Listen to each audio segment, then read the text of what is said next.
इनकी करनी और कथनी का जो दोगला चेहरा है इनका, वो आपको बताने के लिए आया कि वारे खट्टर सरकार आज एक बेटे से बाप को पिटवा दी, क्योंकि वो पुलिस में हमारे ही तो भाई हैं, किसान का गरीब का ही तो बेटा है, नेता का बेटा नहीं है, अमीर का बच्चा नहीं है उसमें। आज वो वहां नौकरी करता है अपना पेट पालने के लिए, उसी बेटे से बाप को पिटवा दिया। 80-80 साल के बुजुर्गों पर लाठी चलवाने का काम। आज वो गरीब किसान अपने हक के लिए, अपने बच्चों के भविष्य के लिए अपनी आवाज ही अंधी बहरी और तानाशाह सरकार तक पहुंचाने के लिए शांति प्रिय अपना एक कार्यक्रम रखा पीपली के अंदर, उन्होंने उसमें लाठियां भागने का काम किया गया। मैं आप सबको बताना चाहता हूं, यह इतिहास गवाह है, जिसने भी कर्मयोगी गरीब किसान मजदूर व्यापारी छोटे व्यापारियों या उससे जुड़े हुए लोगों पर अत्याचार किया है, वो कभी विधानसभा में दोबारा राजा बन के नहीं आया। ये पुराना इतिहास कहता है।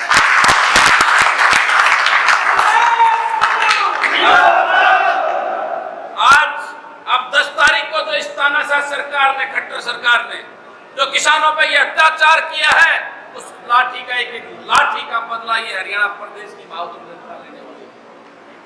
इस हरियाणा प्रदेश की 70% आबादी वो कृषि पर, मजदूरी या उससे जुड़े व्यवसाय, आड़ती, उस पर डिपेंड करती है।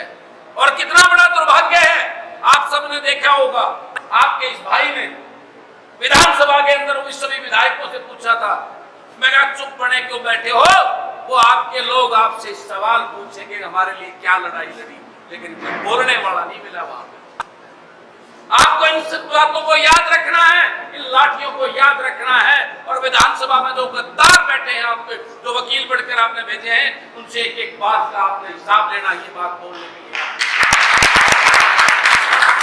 और मैं वादा करता हूं आपसे, जब तक आपके इस भाई की रगों में खून दौड़ता रहेगा, आपकी इस आवाज को यही उठाता रहूंगा और आपके साथ अन्याय की लड़ाई उसको लड़ता रहूंगा।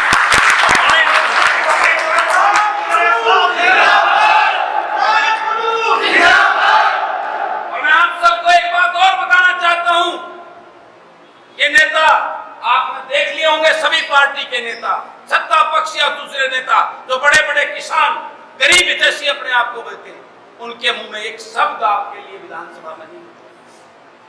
वो कोई पीपली रैली में आपके कंधे से कंधा मिला के खड़ा होने के लिए नहीं आया वहां पे, ये बाद में फोटो छुपाने के लिए, अखबारों में देने के लिए, टीवी चैनल में चलने के लिए। अगले दिन बहुत सारे नेता आपने देखे टीवी में, लेकिन जिस दिन इस गरीब किसान, मजदूर, आड़ती, व्यापारी पर लाठियां चल रही थी, वहां कोई नेता खड़ा होने के लिए नहीं पहुंचा। आपको इन बातों को याद रखना होगा और आपको एकजुट होना होगा। ये आप लोगों को कभी जातिवाद के नाम पर, कभी और जहर फैलाकर आपको बांटने का काम करने वाले इन गद्दारों को आपने सजा देने के लिए तैयार रहना होगा। आज इस प्रदेश का, इन नेताओं का असली चेहरा आप लोगों के सामने है। कुछ मन ने ला दिया कर तुमने मेरा ला गया होगा, इनको सबक सिखाने के लिए तैयार होना पड़ेगा। ये बात कहने के लिए आपके बीच में है। आज जिस प्रकार से दमनकारी भारतीय जनता पार्टी का अध्यक्ष हर एक जिले में जाता है, तो उसके स्वागत में पूरे भीड़ इकट्ठी होकर उनको वेलकम वो करती है, और जब किसान अपनी बात कहने के लिए कहीं इकट्ठा होता है, तो वहां कोरोना को ले आते हैं। इस प्रदेश में, देश में लोकतंत्र की हत्या हो चुकी है, कोई लोकतंत्र बचा हो।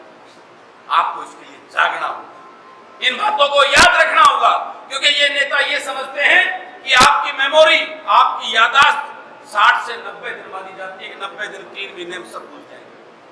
क्या आप भूलोगे आपके वो दादा ताऊ जिसको भी आप उसको मानते, उस गरीब 80 साल के बूढ़े में जो लाठियां मारी है इन्होंने, जो जिस प्रकार का व्यवहार किया है, क्या इस बात को आप भूल जाओगे?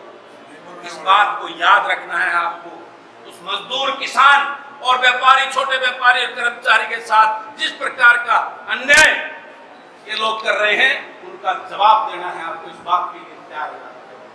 और जिस प्रकार की तानाशाही अपना करके 3 अध्यादेश ये तीनों अध्यादेश ऐसे हैं कि आने वाला भविष्य गरीब का, किसान का, वो बहुत अंधकार में चला जाएगा। उनके बच्चों को कोई रास्ता नहीं मिलेगा।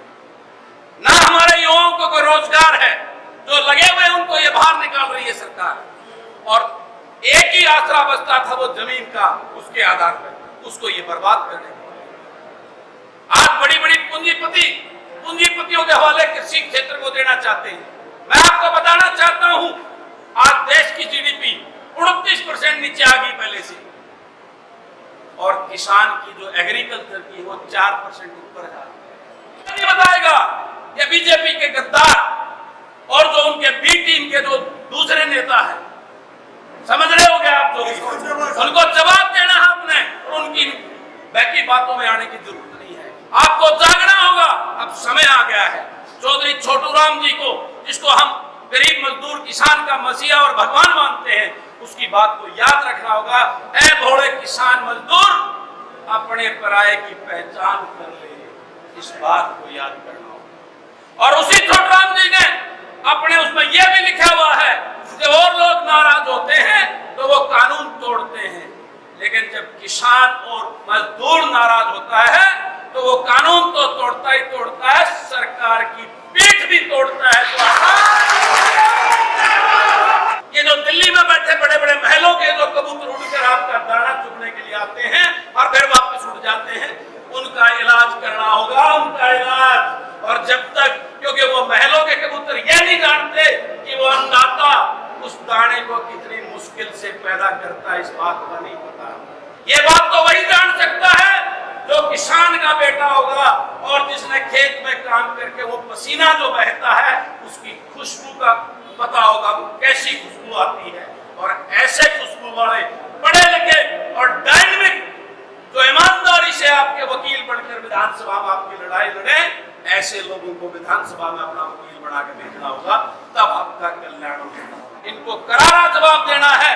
और अपने हल्के में चाहे कोई किसी भी पार्टी का है, जो नेता आपके साथ खड़ा नहीं होता उसको गांव में घुसना बंद करो और उसका बहिष्कार करो, तब जाकर इनकी अकल दिखाने आई। ये बात बोलने आपके बीच में है। तो आपने आज ये कार्यक्रम इतना सुंदर किया और अपने भाई की बात सुनी और मुझे मान सम्मान प्यार दिया। मैंने थोड़े वक्तव्य में मेरे ख्याल सारी बात कहनी कि मैं बची नहीं होते, आगे बची हैं। इस बात का सोचना, चिंता करना बात का विषय है।